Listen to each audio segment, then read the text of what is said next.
My name is Rochelle Goodwin. I am with WVU and also have been helping to support the West Virginia Forward Initiative over the course of the last year. So it's been my pleasure to get to know not only the body of work that President Gee has just been talking about, that roadmap as we move forward, and our champion partners at WVU, Marshall, and Commerce, but many of you. And as I look across the audience, I see Natalie, I see the Adjutant General, I see our representatives from higher education, Dr. Hill.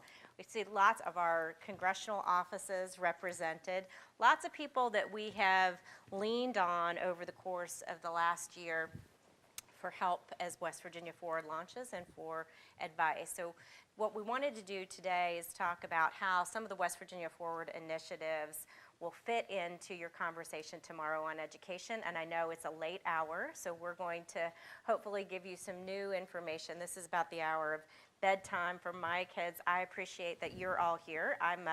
My husband and I are both products of public education. We are children of public education school teachers. We are now public education parents. My little one at bedtime right now is always asked, we ask them as we put them to bed, to tell us 3 things you're grateful for. And the other night, our just turned 7-year-old said, you know, I got 3 presents from God, and I'm grateful for those. One is that I'm really good at art. And another one is that I'm excellent at music and I can really sing.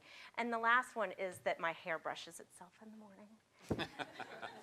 And if you could have seen the nest on her head, that may be a misread on a gift from God. But on the singing aptitude, she does sing all day, every single day. She's the background music to our life. And I have to tell you, President, that she sings songs that she makes up, Anna Vale Goodwin originals, and they're about West Virginia Forward. And I asked her, what is West Virginia Forward? She said, I don't know, but it sounds great, and you talk about it all the time, Mama.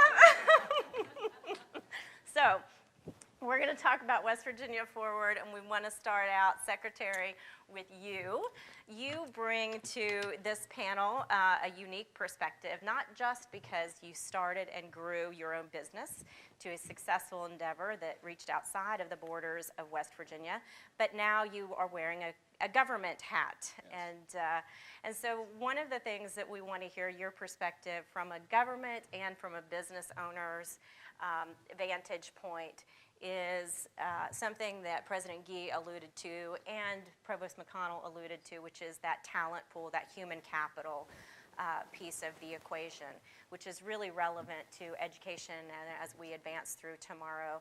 So they told us to look at the talent pool pipeline, so K-12 and beyond, who's coming through that pipeline, to look at our current assets, who's in the workforce right now. Do we have enough folks in the workforce, the right kinds of people in the workforce?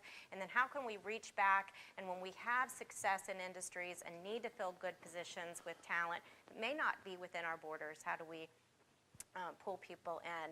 And you have, under your purview as Secretary, some human capital and resource, human resource and workforce issues at your disposal, but you also go beyond that, and you've started having conversations with others. So tell us your perspective on that.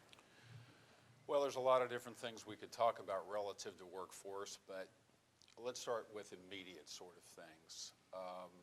It's been really sort of a banner year this year. I think we've had a tremendous number of announcements. For instance, fundamentally, we're going to rebrand West Virginia. And we're doing that initially through our tourism department. And then ultimately, that rebranding will flow through to the economic development component of what we do. We very much believe that tourism is just at its absolute infancy in terms of the potential that exists. If you look at West Virginia and all the states that surround it, our tourism revenues are less than half of the next to last entity, and that's the state of Kentucky. And our revenues are less than half of what Kentucky is.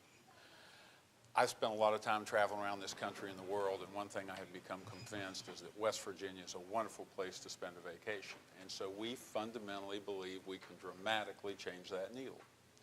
When we do that, that's going to create lots of opportunities in the tourism industry. We've sort of upgraded our state parks, and we've got a good website. So we're filling up now for the first time our rooms and our cabins for the first time in the history of the state. Both Leaf weekends, every single room and cabin was rented in West Virginia, and that's the first time ever in the history of the state that's ever happened. We need more people to be able to do that.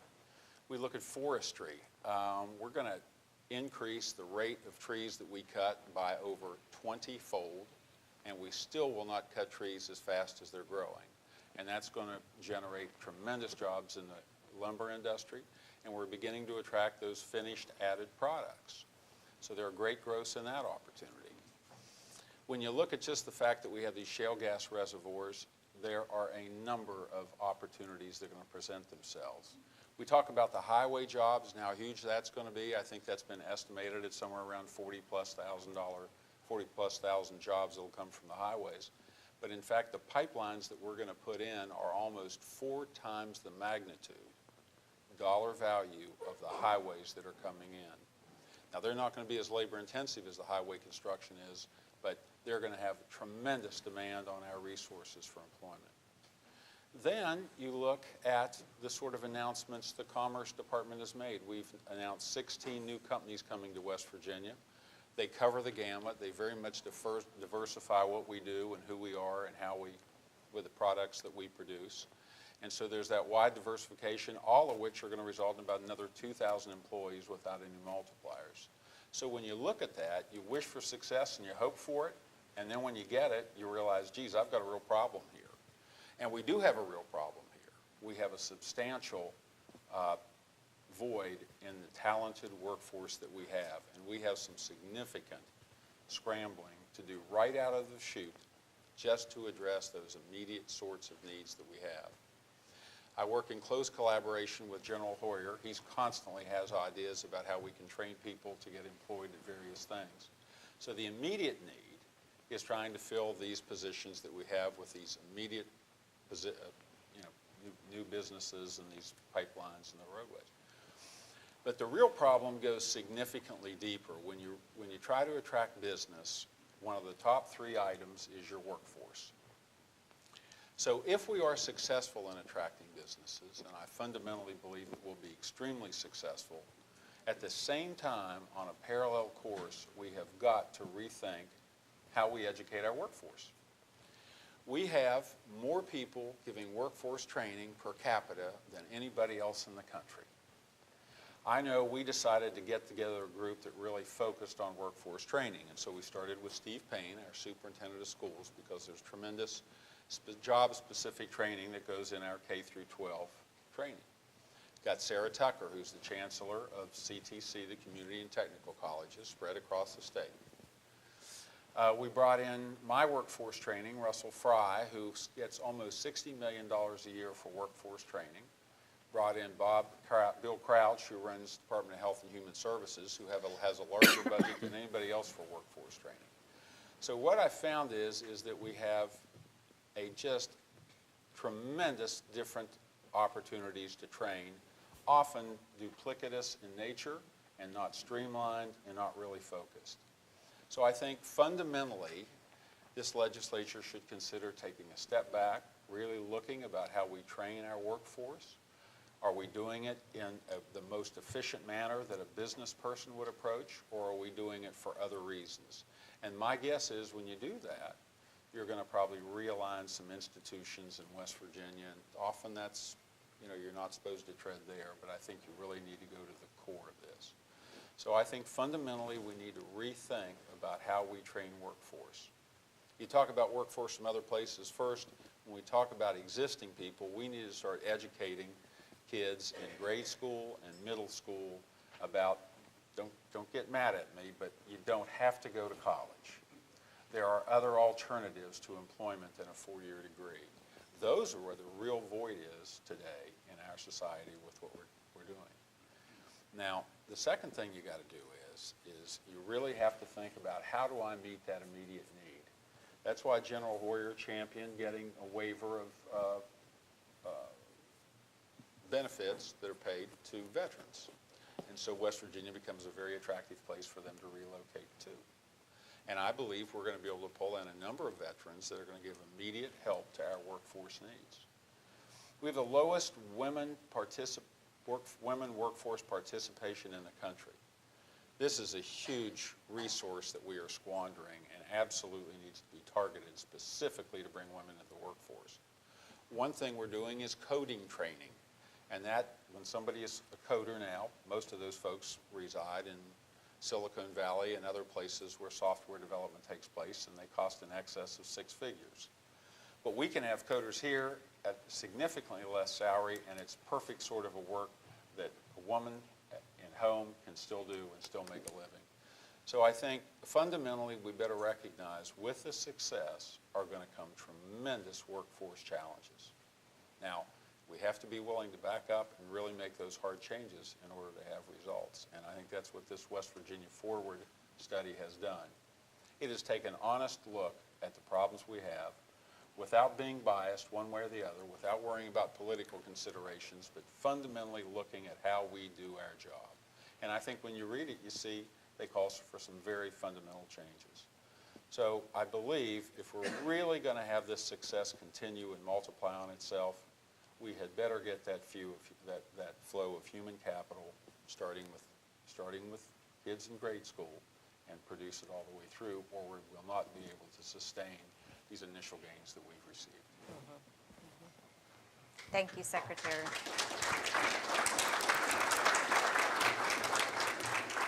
The Secretary mentioned a few things worth underscoring. I know Tech Connect recently had, a couple weeks ago, a coding conference and really had an emphasis on how, Anne, there she is, on how we can make sure that not only talking earlier about STEAM and getting girls into STEM and STEAM programs, but also into coding. So that was one of the other partners that we had along the way. And you talked about some actions that might be in our best interest to consider that could require legislative action. And I want to acknowledge that we have such a great representation from our legislature here today, who is spending a late evening on, when you're not even in interims, to spend on this, which really reflects the passion and commitment that you have to these core issues. So thank you for spending your time and being here.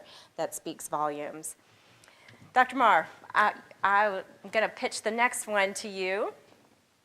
We really appreciate Dr. Marr participating on this panel on behalf of President Gilbert, but I actually think that you're uniquely qualified to answer a question that maybe even the President couldn't speak to. So we're going to pitch this one to you. Dr. Marr had a stellar academic career to begin with, but then spent a couple of decades in industry, in the private sector. And then helped to manage our Chemical Alliance Zone, so not just seeing the world from the view of one sector or one industry, but also for many of those companies that came into contact with the Chemical Alliance Zone before he moved on to higher education. So tell us, given that perspective of understanding industry needs, and we recognize that industries are different, but industry needs and then seeing what happens at higher ed, how do those two fit together, and how can higher ed do a better job of stepping up to meet those needs of industry as they have demands for jobs that the Secretary talked about, and maybe even if you have ideas about, from your industry experience, K-12, even before higher ed. Sure. Well, I can tell you that what employers want is employees to be instantaneously available, but yet infinitely adaptable. So, you know, their ideal is something that we can't attain, and I'll get to that a little bit later. You know, one of the things we have to recognize in higher education and in education in general is that in the past, we were selectors. We brought people into the system. Some succeeded, some failed. Those that, you know, failed, you know, were diverted. Those that succeeded perhaps reached the pinnacle of intellectual achievement, which might be, in some circles, a degree in chemistry. Who knows? Anyway. But, you know, nowadays, we're faced with challenges that are much deeper and much broader, where we can't just be selectors, we have to be promoters of participation in education at all levels, and promoters of the success of those folks who enter into our system. And the reasons for that are manifold, but the world has changed over the last 30 years in some very dramatic ways. There's greater foreign competition. We have to mobilize a greater proportion of our population into the educated sector. So that idea where a professor says to his or her class at the beginning of the semester, you know, turn to your left, turn to your right, one of you will not be here next semester. You know, that's really not the way that we ought to be approaching this as we look at ourselves as educators. We want to draw in more folks, and we want to make more folks successful if our state and our nation are going to be successful in the competition that we have to engage. And that's where we ought to have our sights focused. It's not on our internecine conflict, but on the competition that's out there in the country and in the world. And the things that you are doing, Mayor, in terms of regional alliances are really visionary, and they're going to help us compete in this region very effectively. And we're seeing it all across the board in biomedical research and other things where institutions like WVU, University of Kentucky, University of Cincinnati, Marshall, say, hey, you know, altogether we have a substantial proportion of NIH research. We're just letting those big guys beat us out by sort of fighting among ourselves. And those types of alliances and strategic partnerships are going to work very well for us.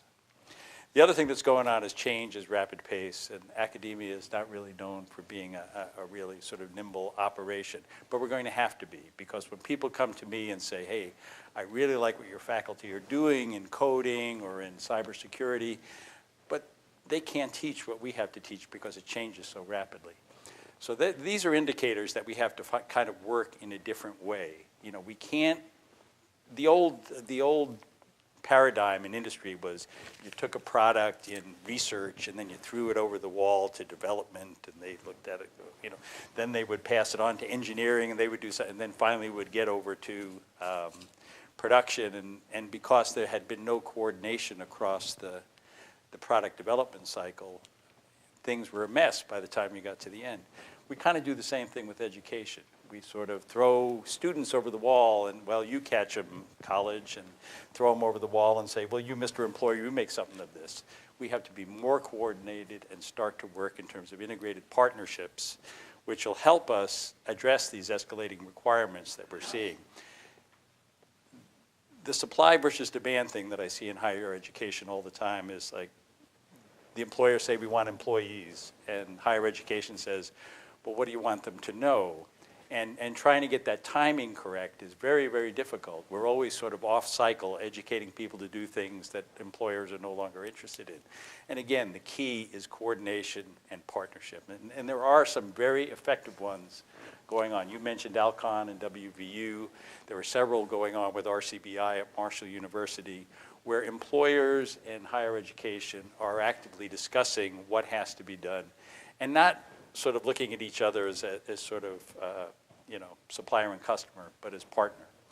And it works out a lot better that way. So I would just want to finish by saying that by integrating and making these handoffs that we have to do much more seamless, we'll address a lot of the questions that we have. And because we're small and because we know one another very well, I think we're going to be a lot more effective at it than some other places are. So I see a lot of hope. I really do. That's my story. Thank you, Dr. Murphy.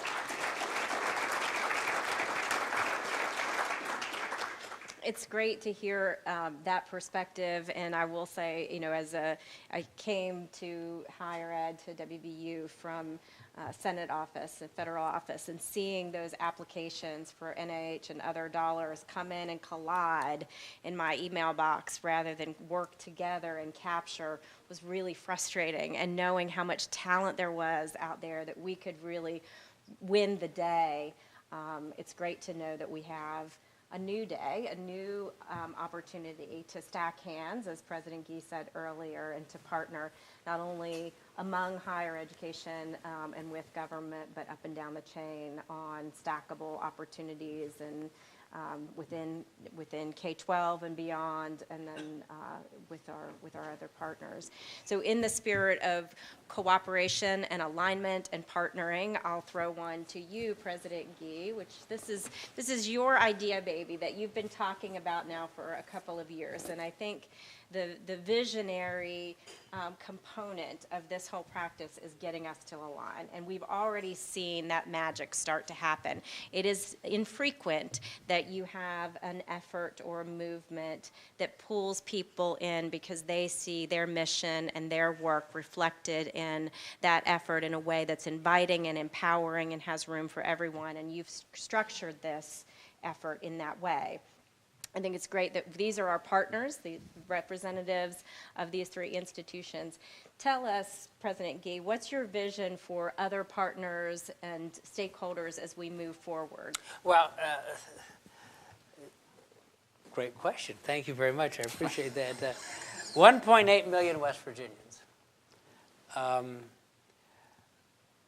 I think that my vision is the fact that we have to make certain that this is not a inside baseball concept, but rather that we are working very, very closely together.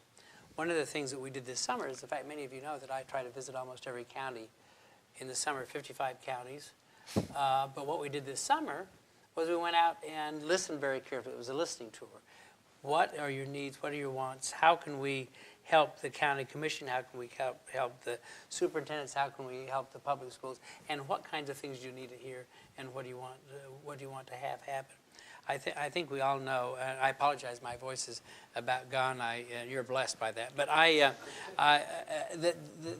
the point is that we now have an opportunity, instead of dividing ourselves into parties and partisan conversations, we can talk about one thing, and that is how do we move this state forward together?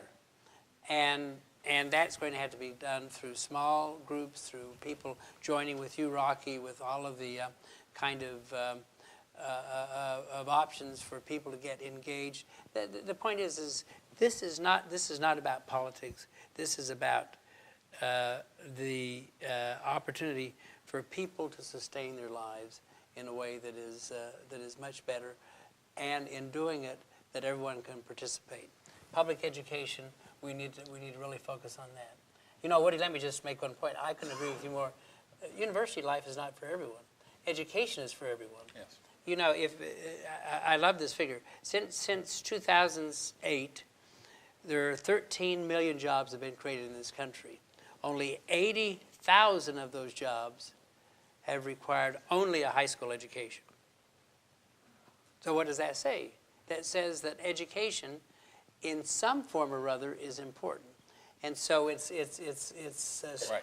getting those educational institutions together. But the final point that I'll make about this is that, and I'm so glad the mayor is here, we've got to start thinking about ourselves as not being afraid to partner with everyone, and to think about how we can take advantage. Carnegie Mellon is the leading institution in this country in terms of driverless automobiles, a variety of other things. They can't do it all there. We can be their partner. The opportunity for how we really deal with energy issues, we have a program going with the Ohio State University. Those kinds of things where we get rid of competition and move to collaboration. The problem that we have in this state is the fact that we have a cacophony of voices. We need to have a chorus, yes, and we need to move to that very quickly. So that is the way that we're trying to do it. And I think tonight is one example of this public education collaborative bringing all of the really passionate education groups together along with our lawmakers, our policymakers, to try to turn that into a chorus. You're not serving on an education group unless you're passionate about it. You don't do it, right, Dr. Kortz? We don't do this for the money or the fame. You are working on education issues because it's really meaningful to you and to the community and to the future. So again, we thank you for your time. We'll open the room up to questions. I know we're later in the evening than we had anticipated, so you'll be excused if there are a few questions and you want to engage straight away in West Virginia Forward. We'll just give you a job to do, and you don't have to ask any questions. Don't talk about asking questions. But if you want to, you've got your panel of experts on West Virginia Forward on how we can support each other, turn into a stacked hand chorus to optimize our opportunities for new jobs that are coming down the pike and to streamline our efforts better in all of those educational opportunities for students who are coming through. While questions are being considered, let me sort of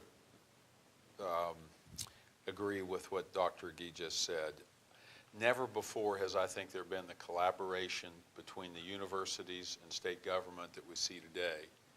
And I think that's terribly important. We're so small and we have so many similarities and we essentially know everybody else in the state.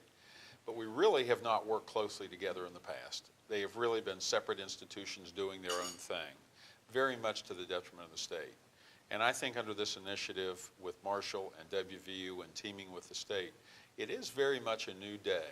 First thing you have to do to solve a problem is have good dialogue. And this whole process of Move Forward, West Virginia Forward, has generated tremendous dialogue among the engaged parties. And I think you're going to see results from everybody sort of working together in a collaborative effort.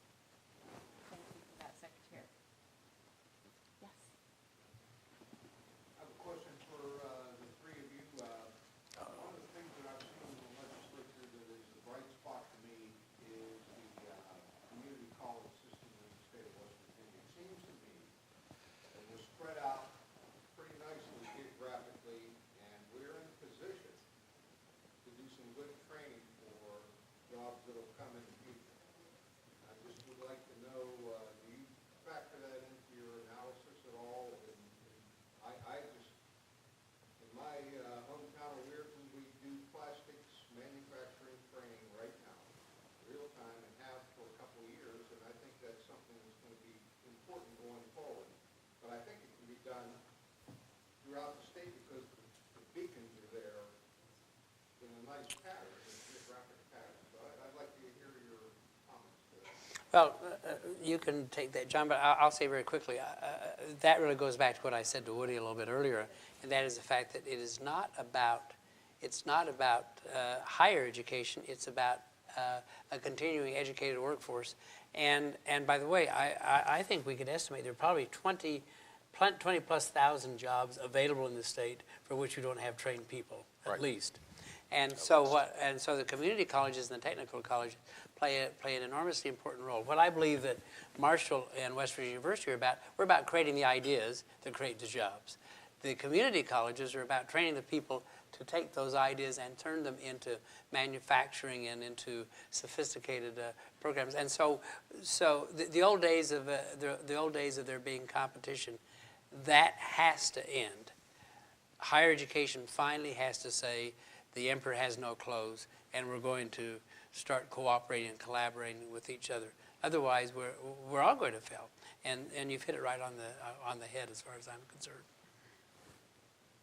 Yeah, to that I would agree. You know, we have the Robert C. Byrd Institute for Advanced and Flexible Manufacturing. Those folks work all across the state in composites manufacturing. They're now they have an I-6 Commerce grant for an aerospace initiative in the Huntington area. And they also have participated with the Department of Labor on a very important aspect we haven't talked about yet, and that is apprenticeship programs, which really are a true partnership between higher education or education and the employer, where, you know, the experience is really shared. So, you know, there are a lot of models that we have, and I agree totally. We should be looking to those folks who have the beacons and sharing and trying to scale those sort of smaller scale programs where we can. And that'll be something that will feed Secretary Thrasher's need for speed as we go forward.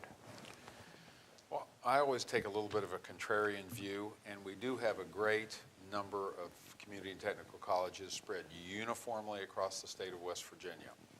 But the economy of West Virginia is not going to uniformly come up. Certain segments and areas are going to see greater growth in different areas than other areas are going to see. And I think if we had a CTC system that allowed for flow of resources and personnel to where the needs are at that particular time, a little more nimble, I think we could even accomplish even better things than we accomplish now. We've got a great backbone, but we've got to be able to move to where the real demand is, and that changes.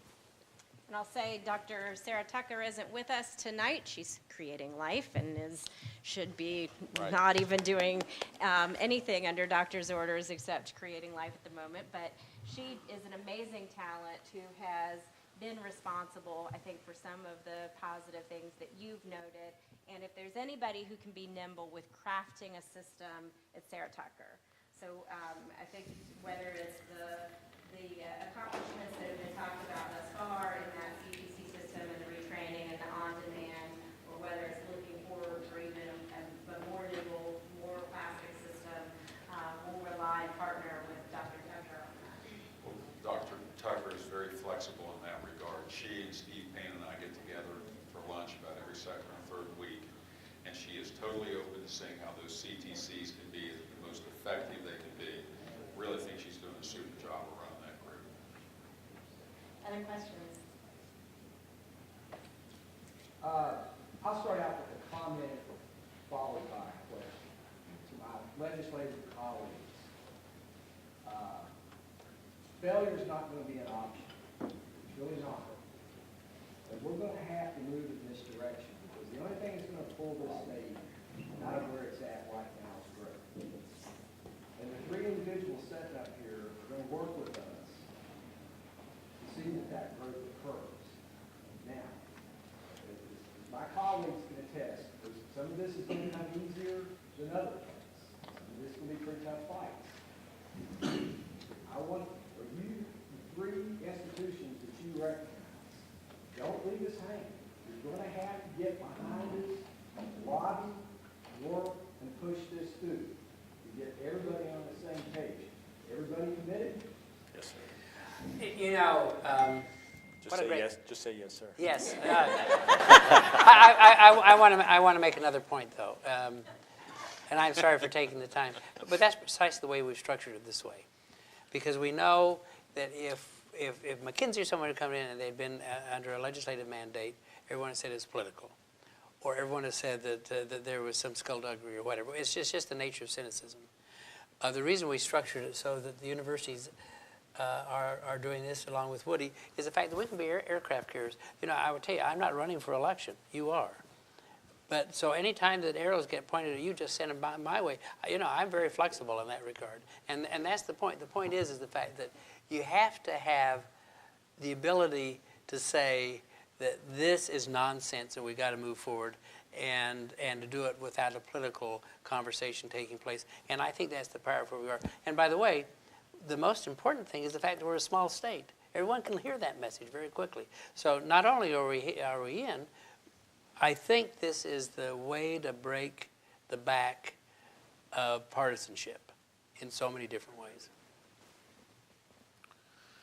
Well, I think one fundamental thing you got to overcome is the reluctance to change. If you're fairly well-to-do and you want to change something, it's not such a big deal to change. But if you don't have very much and you want to change, your first reaction is fear. I'm going to lose what little bit I have. And I think we've, as a state, have become too fearful of change.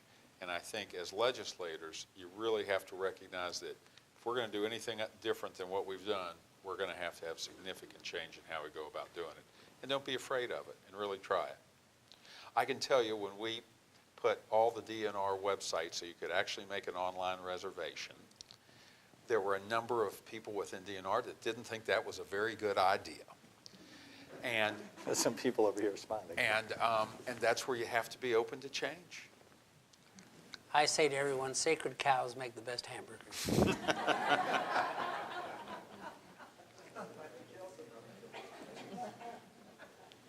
Other questions? All right. Well, if we have no further questions, we've now signed you all up to participate in one form or fashion or another, whether you're going to give us advice or guidance or contribute Thank you in very some much. other way Appreciate to this effort so that we can clarify our goals you, as sir. we move forward. And we want to be here to support you. So as you go through your day tomorrow and you hear more, Matt Harbaugh's here. He's going to tell you a little bit more about some of the deeper dive West Virginia Forward findings in an area that may be very relevant to your conversation. And as you walk through the rest of the agenda and take apart this issue of public education and try to determine what your needs are, we want to be supportive of those action items and needs, because we do have now a collaboration of the willing to support that effort. So without further ado, we'll thank you all for joining tonight and for attending tomorrow, and for the Public Education Collaborative for hosting. Thank you, gentlemen. You just do it every day, right? I'm getting used to it.